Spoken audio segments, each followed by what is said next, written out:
আসসালামু আলাইকুম এভরিবডি, কি অবস্থা সবার, কেমন আছেন? আশা করি অনেকটাই ভালো আছেন। আজকে আমার সামনে আমার বাবার সমতুল্য, আমার বড় ভাই সমতুল্য দুইটা ভাই আছে।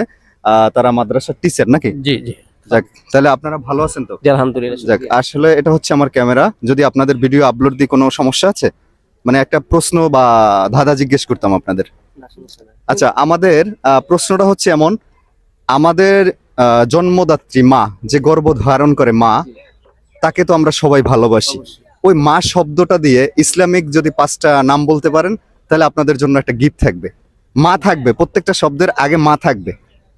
মসজিদ, বাইতুল মুকাররম মানে মদিনা, হ্যাঁ। মক্কা, মিনার, তারপরে আলহামদুলিল্লাহ মিনার, মসজিদ, 4টা তো হয়ে গেছে। মাদ্রাসা। মাদ্রাসা। যাক, আলহামদুলিল্লাহ। আমার মাইন্ডসেট আপে যেটা ছিল যে প্রথমত মা থেকে যে মা আছে একটা, এর থেকে আরো 5টা হবে, তাহলে হবে 6টা। তাহলে আমি যেটা বলতাম, আপনারা যে বলছেন আলহামদুলিল্লাহ, আমি অনেক খুশি, হ্যাপি। তো আমার যেটা উত্তর ছিল একমাত্র সর্বপ্রথম যেটা হযরত মুহাম্মদ সাল্লাল্লাহু আলাইহি সাল্লাম, মুহাম্মদ সাল্লাল্লাহু আলাইহি সাল্লাম। তারপর হচ্ছে মসজিদ, মাদ্রাসা, তারপর হচ্ছে মক্কা, মদিনা। যাক, আলহামদুলিল্লাহ, খুব ভালো লাগলো সত্যি। আমি আজকে যতদিন ভিডিও করেছি, আজকে সত্যি আমি প্রাউড ফিল করতেছি যে এমন প্রশ্ন করেছি